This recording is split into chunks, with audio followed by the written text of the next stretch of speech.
Frères et sœurs, bonjour. Alors, bonjour et bonsoir, ça dépend de l'endroit où on se trouve.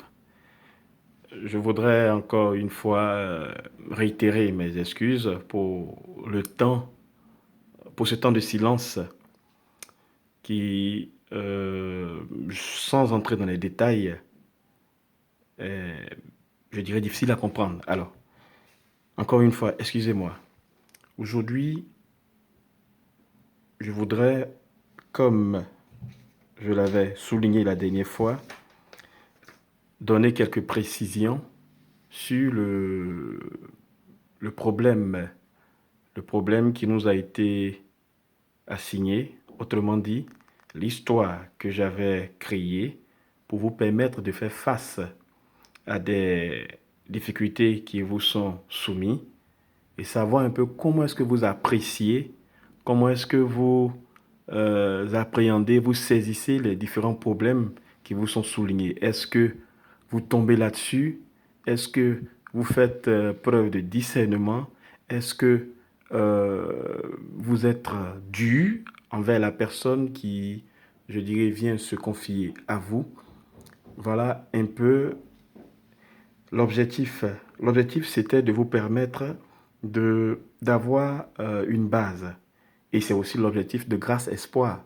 Grâce Espoir, ce groupe que le Seigneur m'a permis de créer sur Facebook, qui permet à tous ceux qui y adhèrent de découvrir ce qui est fondamental, ce qui est essentiel dans la vie du chrétien. Grâce Espoir permet à tout un chacun de comprendre que l'essentiel, ce n'est pas de posséder, mais l'essentiel, c'est de comprendre. L'essentiel, c'est d'être avec le Christ. Et donc, si nous touchons l'essentiel, alors tout ce qui est superflu ne sera pas pour nous un souci majeur. Et dans Grâce Espoir, on cultive l'amitié, la sympathie, mais en même temps, on apprend à découvrir le Christ petit à petit à travers des enseignements simples, des enseignements terre à terre, comme on le dit, avec un langage appliqué, applicable à tout un chacun, avec un langage simple pour que chacun puisse, je dirais, découvrir le Christ hein, de façon simple. Voilà, on va dire comme ça. Je salue tous et chacun et je vais d'abord souligner le premier point qui est le problème de la sœur. Le deuxième point, certains m'ont posé des questions sur les actes du chrétien. Vous comprendrez plus quand je vais détailler ce point. Et le troisième point, certainement que je vous parlerai de certaines choses de divers. Voilà. Alors, je souhaite la bienvenue à tous ceux et celles qui viennent d'entrer dans cette famille de Grâce Espoir, qui est un groupe, comme je l'ai souligné, un groupe que le Seigneur m'a permis de créer. Alors, soyez la bienvenue et ensemble, il y a des questions qu'on se pose, il y a des cheminements, il y a des prières qu'on fait ensemble. Et si vous avez des préoccupations, vous pouvez me le dire, mais en inbox. En inbox parce que je tiens aussi à la dignité comme l'Église de la personne humaine. Je tiens à ce que chacun ait un minimum d'intimité. Voilà pourquoi il y a des choses qu'on pourrait dire au vu et au su de tous, qu'on mettrait sur le mur, mais il y a des choses aussi que, pour une question d'intimité, qu'on me le dise en inbox, ou si quelqu'un veut ou mon email ou quoi, mais je préfère en inbox pour pouvoir causer simplement. Alors déjà, il y a beaucoup de personnes ces derniers temps qui m'ont euh, envoyé euh, qui ont voulu faire une écoute spirituelle et qui m'ont envoyé des textos en inbox à qui j'ai pas encore répondu. Ils ne valent pas 10 parce que chaque semaine, j'ai un lot qui vient et par la grâce de Dieu, j'essaie de répondre. Avant de parler du problème de la sœur, je voudrais juste vous dire merci. Voilà, merci pour tout. Merci pour la confiance en Jésus-Christ, pas en ma personne. Merci aussi pour l'organisation, pour de ce que chaque jour, des gens me font des propositions, comment faire pour évoluer ensemble dans ce groupe. Pour vous qui venez d'arriver, je vous rappelle brièvement les faits. En janvier passé, nous avons fait le bilan de Grâce Espoir Et certains ont sollicité de faire, de donner des exemples de vie et ensuite des enseignements, mais en même temps de permettre à ce que entre vous, entre nous, membres de Grâce Espoir, nous puissions échanger sur des situations vraiment concrètes. C'est dans ce sens-là que j'ai créé de toutes pièces une histoire. L'histoire est la suivante, je vous résume. Une jeune dame qui qui était commerçante, elle gagnait bien sa vie. Et il se trouve que elle gagnait bien sa vie, ça veut dire que son commerce marchait bien et elle s'occupait de tout très bien. Et ensuite, son commerce a commencé à prendre un coup et elle a rencontré un homme marié. Celui-là, ce dernier étant religieux chrétien, la Rose-Croix, c'est une secte. C'est une secte qui a une doctrine qui est, qui n'est pas conforme à la doctrine catholique. C'est une secte qui ne va pas dans le même sens que la doctrine catholique. Alors, ce dernier était membre de la Rose-Croix, mais en même temps, il aidait beaucoup cette dernière à payer son loyer, mais aussi, il s'occupait de la maman de cette jeune dame, la maman qui était malade. Alors, le problème, c'est qu'ils ont fait 7 ans ensemble. Ils ont passé 7 ans ensemble de leur vie. Et le monsieur, malgré son appartenance à la Rose-Croix, souhaite que cette jeune fille fasse le chapelet, qu'elle prie beaucoup le chapelet. Mais en même temps, il souhaite qu'elle adhère à la Rose-Croix. Voilà. En même temps qu'il souhaite qu'elle adhère à la Rose-Croix, en même temps, il souhaite qu'elle prie beaucoup le chapelet, qu'elle soit en union avec la Vierge Marie. Alors, le troisième point, cette jeune dame vous demande de l'aide. Et sa question est la suivante. Est-ce qu'elle doit voir, est-ce qu'elle doit aller voir un berger? Est-ce qu'elle doit aller voir un berger ou un modérateur?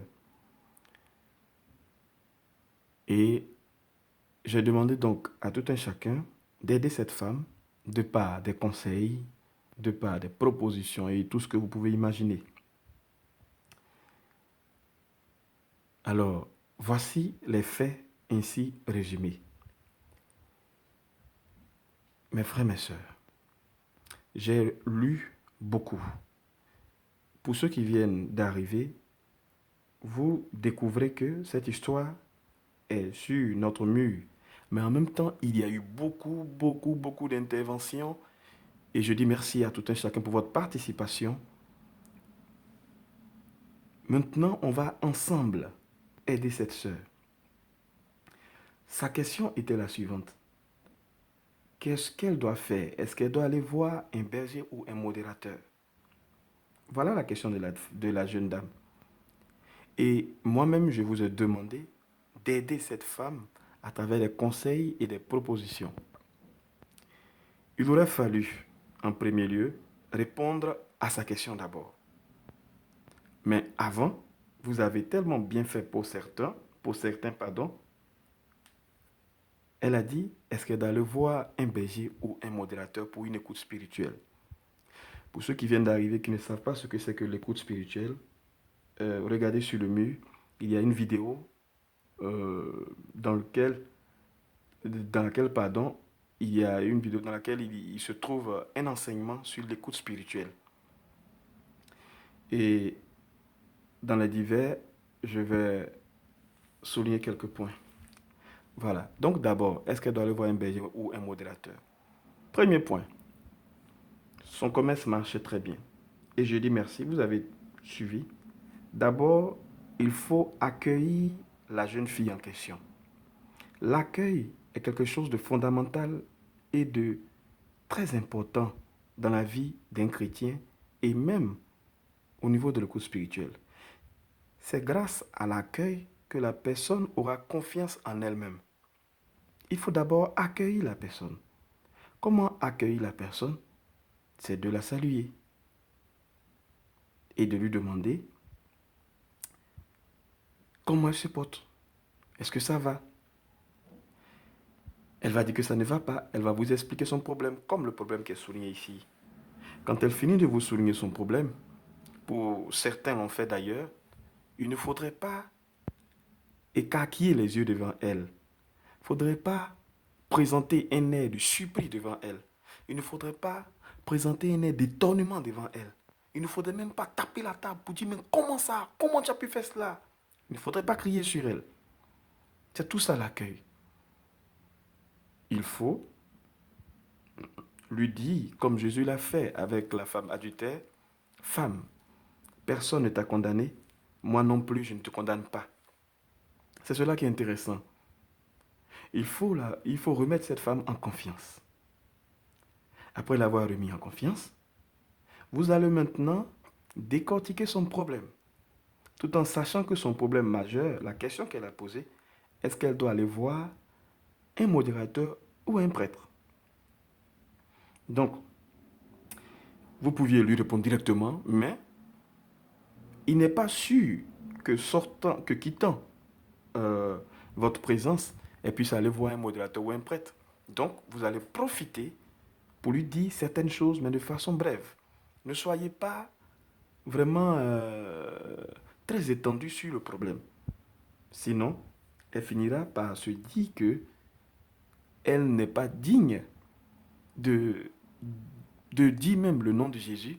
Elle n'est pas digne d'approcher une église et elle n'est plus digne d'être appelée enfant de Dieu.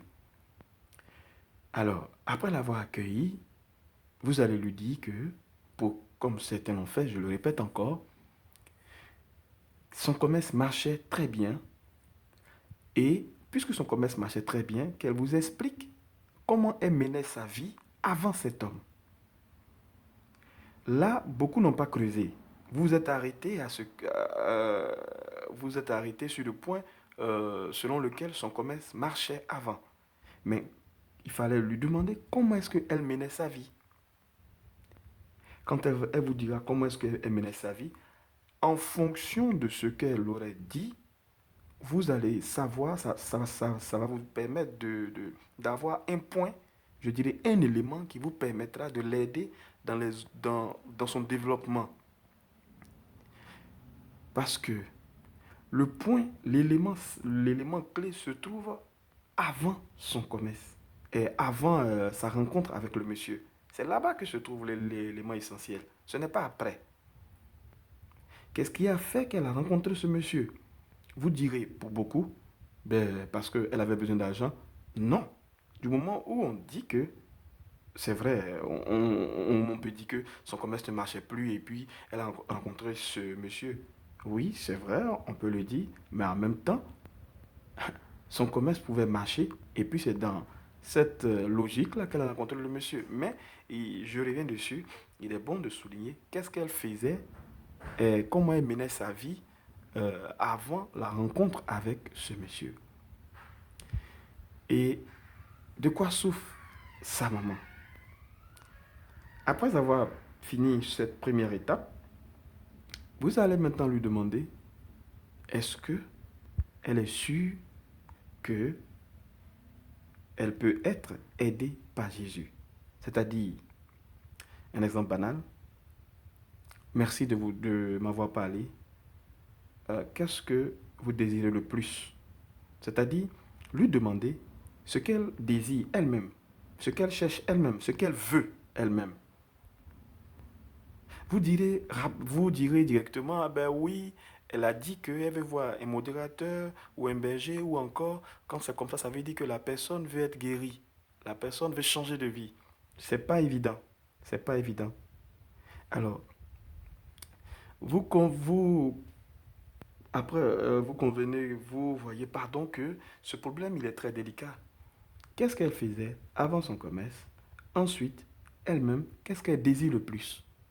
Quand elle vous dira ce qu'elle désire le plus, vous verrez si ce qu'elle dit, c'est-à-dire ce qu'elle donne comme objectif de sa vie, est conforme à l'évangile de Jésus-Christ.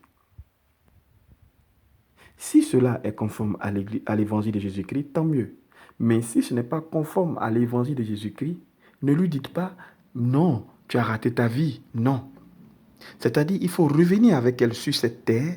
Quand je dis revenir avec elle sur cette terre, je parle de la réalité. Avant d'être spirituel, il faut aussi être terrestre. Ce sont les deux, le terrestre et le spirituel, qui font un homme sait comment il marche et où il marche. Le terrestre et le spirituel, autrement dit, la raison et la foi. Or, la raison et la foi vont de pair. Si vous embrassez seulement la raison, il vous sera difficile de comprendre avec la foi. Si vous embrassez totalement la foi, il vous sera difficile de percevoir la réalité avec la raison. Donc, ce sont les deux ensemble. Et ça, le pape Jean-Paul II, le Saint-Père Jean-Paul II l'a dit, bien sûr. Et donc, la foi et la raison vont de pair.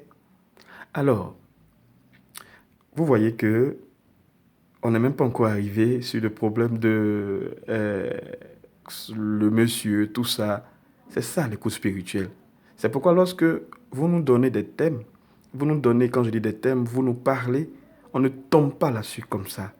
Cela demande une, une profondeur, cela demande une communion forte avec le Christ pour ne pas vous dire des choses qui viennent de nous, des choses qui sont purement humaines, je vais dire, c'est-à-dire des choses à la va-vite, des choses avec des réponses rapides comme ça. Non, il y a un temps d'observation, on observe la personne, on regarde la personne, il y a beaucoup de critères.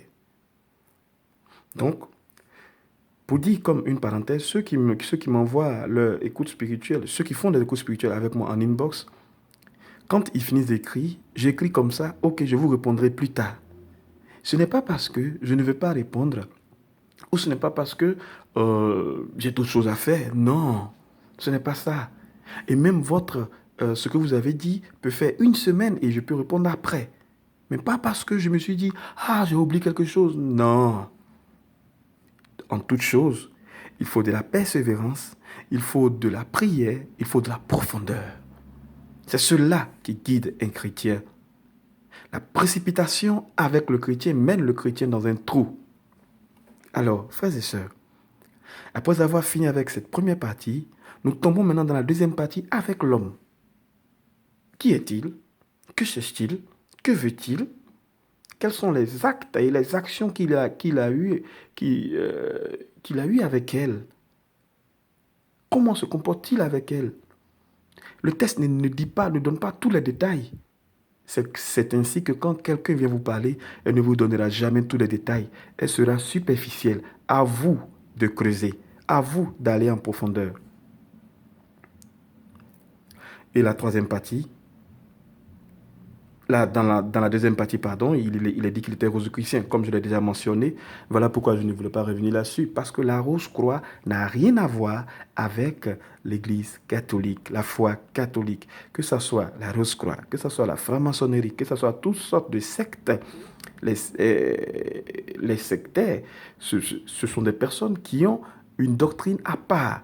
Et lorsque ils cherchent à vous utiliser, à vous mettre dans le système, ils vous disent que cela est conforme à la foi catholique. Remarquez bien dans toutes les religions, on n'a jamais dit que telle secte est conforme à la foi des protestants, des méthodistes. Non, mais on dit toujours elle est conforme à la foi catholique. Pourquoi toujours à la foi catholique? Alors laissez-moi vous dire aujourd'hui que aucune secte n'est conforme à la foi catholique. Au départ, ça sera tellement parfait que vous allez voir beaucoup de points, je dirais même pas beaucoup de points, quelques points, c'est-à-dire ça c'est le superficiel, quelques points qui vous parlent de la Vierge Marie, quelques points qui vous parlent de Dieu, mais au fur et à mesure que vous avancez, vous découvrez que vous vous êtes planté. Et là, pour ressortir, ça sera vraiment un combat spirituel très dense. Je ne souhaite pas que vous arriviez à ce stade-là, sinon parce que vous allez le regretter toute votre vie. La Rose-Croix, la franc-maçonnerie, Maïkari et autres, en tout cas toutes sortes de sectes, n'a rien de conforme avec la foi catholique. Et donc ce monsieur qui dit à la dame de prier la Vierge Marie et en même temps il exhorte la femme à rentrer dans la Rose-Croix, là aussi il faut creuser. Il Faut pas vous arrêter. J'ai vu beaucoup, dès qu'elles ont vu homme mari, elles disent, ma soeur, laisse-le, ma soeur, laisse-le. Le Seigneur, tac, tac, tac, tac, tac, tac. Mais non, vous êtes jeté sur le problème. Faut pas se jeter là-dessus. Faut pas se précipiter. Ce monsieur même, lui-même, il a un problème. Parce qu'en même temps qu'il est rosicrucien, en même temps, il exhorte. Donc, deux choses. Soit c'est un système pour lui, pour s'accaparer de la dame, ou soit il a un problème lui-même. Parce que euh, s'il connaît tant la valeur de la Vierge Marie, s'il connaît tant la valeur du chapelet, du moment où on ne fait pas le chapelet chez les rosicruciens ni dans une autre secte, pour ce que je sais, en tout cas sur la Rose-Croix et autres, on ne fait pas le chapelet là-bas. Donc, pourquoi parle-t-il du chapelet? Ce qui veut dire que lui-même, soit il désire fortement retourner à la base, retourner à la source, qui est sa mère, la Vierge Marie, ou utiliser ce moyen pour s'accaparer de la dame. Mais, après avoir creusé tous ces paramètres, vous pouvez maintenant attaquer le troisième point, qui est la relation qu'elle mène avec lui. Le but n'est pas de lui dire, ma soeur, laisse-le. Laisse-le parce qu'il va t'envoyer en enfer. Mais vous ne savez même pas si elle comprend ce que c'est que l'enfer. Vous ne savez pas si elle sait ce que c'est que mourir et avec le Christ. Vous ne savez même pas si elle comprend ce que c'est que vivre la vie d'enfant de Dieu. Il y a tous ces paramètres qu'il faut savoir avant de se jeter sur le sujet pour dire laisse-le, laisse-le, laisse-le. C'est bien, vous avez une bonne réponse, mais la manière de faire n'était pas correcte. Voilà. Et donc, c'est de savoir quelle est sa base en tant que chrétienne. Est-ce qu'elle a un fondement? Est-ce qu'elle a une base d'enseignement? Est-ce qu'elle connaît un peu du Christ? Qu'est-ce qu'elle connaît? Elle vous dira que voilà, j'ai appris tant. Et vous voyez pourquoi j'ai dit que vous comprenez mieux pourquoi j'ai dit que la base, l'élément fondamental se trouve dans la première partie. Parce que si vous lui avez demandé comment est-ce que tu menais ta vie avant la rencontre avec le monsieur, ta vie spirituelle, ta vie matérielle, il y a l'élément qui est dans le point 1 qui vous permettra de lui donner des conseils dans l'élément 3. Voilà. Et donc, c'est tous ces paramètres-là qu'il faut prendre en compte. Et le dernier problème, qui est son problème, est-ce que je dois aller voir un prêtre ou un modérateur? La dernière fois dans l'enseignement sur l'écoute spirituelle, je vous ai parlé de qu'est-ce que l'écoute spirituelle, pourquoi l'écoute spirituelle, comment écouter, tout ça. Il y a certains qui m'ont demandé est-ce que l'écoute spirituelle est pareil que la confession? Alors, quand vous faites une écoute spirituelle, c'est votre intimité que vous dévoilez. C'est votre moi que vous dévoilez. C'est pourquoi, comme c'est votre intimité et qui va même jusqu'à dire c'est un péché, il serait bon de le faire devant un prêtre. Parce que si vous venez parler, si vous venez faire une écoute spirituelle, le prêtre a été institué prêtre pour ça. C'est son travail. Il est bien vrai que l'Église catholique avec Vatican II prône l'Église communion qui intègre les fidèles dans le ministère de l'Église, dans la pastorale, dans tout cela, mais en même temps, le fidèle doit connaître sa place et doit toujours, comme le font beaucoup de modérateurs d'ailleurs, que je salue au passage, doit toujours orienter ce fidèle vers l'Église. Il doit orienter le fidèle vers les prêtres et non vers sa personne, vers sa communauté. La communauté n'est pas un réservoir pour accueillir tous les chrétiens. Non. La communauté, les communautés que, pour ceux qui ne savent pas, qui sont... Parce qu'avec Grâce Espoir, il y a beaucoup qui sont en France, que je reçois des appels de personnes qui sont en France, au Canada, à Londres et partout. Donc, j'explique rapidement. il y a l'église catholique et l'église mère. Et il se trouve que dans la vision de proclamer la parole de Dieu, d'étendre le règne de Dieu, il y a eu la naissance de ce qu'on appelle les communautés nouvelles. Donc, un nouveau mot, excusez-moi, donc des communautés nouvelles. Dans les communautés, ce sont des groupes de chrétiens, des groupes de chrétiens à la manière des communautés ecclésiales de base, des groupes de chrétiens qui se mettent ensemble pour prier ensemble. Et cela se fait dans les quartiers, cela se fait dans l'église, et tout cela sous la direction d'un prêtre. Alors, les communautés, puisque le prêtre, là où il ne peut pas arriver dans plusieurs coins. Et donc, ces communautés sont comme un relais. Un relais. Et quand ils ont un cas, ils peuvent venir à l'église. Ah, mon père, voici un cas, voici ma soeur, voici mon frère qui veut vous parler. Voilà. Ce sont des couloirs de transmission, si vous voulez. Parce que ils obéissent aux règles données par l'Église catholique, aux règles et aux lois et tout ça. Voilà. Mais une communauté qui se fait l'Église mère est un danger. Parce qu'elle ne doit pas faire écran. Elle doit permettre aux fidèles de découvrir le Christ. Une communauté qui incite les fidèles à ne pas aller à l'église le dimanche et de venir en communauté pour prier. Et que la prière en communauté est pareille que la prière que la messe, c'est cela aussi un danger. C'est pourquoi il serait bon de faire attention. Attention. J'admire le travail formidable de beaucoup de communautés, mais en même temps, que des fidèles fassent attention et même les modérateurs eux-mêmes. Et donc, je disais que ce sont de petits groupes et le guide dans cette communauté, est appelé modérateur parce qu'il modère, parce qu'il permet à tout le monde de pouvoir prier. Il modère, voilà. Donc, il est appelé modérateur. Le berger, il est appelé modérateur ou berger. D'accord? Le berger, c'est celui qui guide. D'accord? Et donc, dans cette communauté, c'est le responsable qui est appelé berger ou modérateur. Donc, la dame en question demande, est-ce qu'elle doit aller voir un berger ou un modérateur, c'est-à-dire qui est un laïc, qui n'est pas un prêtre, voilà, qui est un laïc. Ici, la réponse est que la femme doit aller voir un prêtre. Pourquoi? Parce qu'il a été institué pour ça, il a été ordonné pour ça, il a fait des études pour ça. Pour une écoute spirituelle, il y a beaucoup de choses qui rentrent en ligne de compte.